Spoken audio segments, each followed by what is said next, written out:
15 जून यानी सरकार के दावों के टेस्ट का दिन था।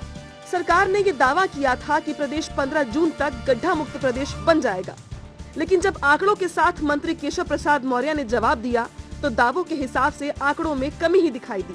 फिलहाल पीडब्ल्यूडी मंत्री केशव प्रसाद मौर्य ने प्रेस कॉन्फ्रेंस कर इस अभियान को आगे भी चलाते रहने की बात कही है। मुझे आज इस बात के लिए प्रसन्नता है कि हमने लोक निर्माण विभाग की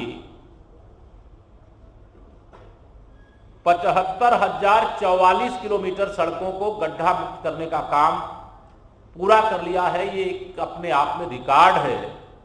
सरकार की ओर से जारी किए गए आंकड़ों में 63% ही काम पूरा हो पाया है। अब जरा इन आंकड़ों पर भी गौर फरमाइए।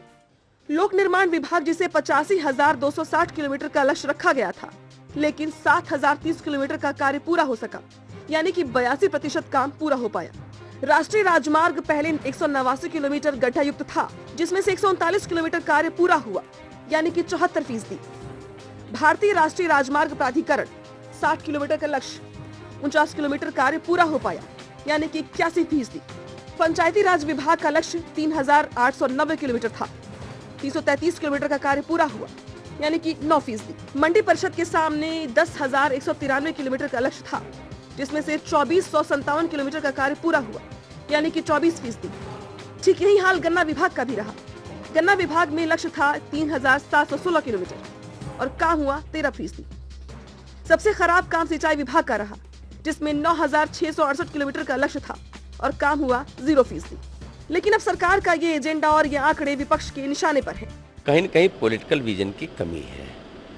जो गड्ढे ठीक भी किए गए हैं वो भी सिर्फ और सिर्फ दिखावटी हैं, दिखाने के लिए हैं।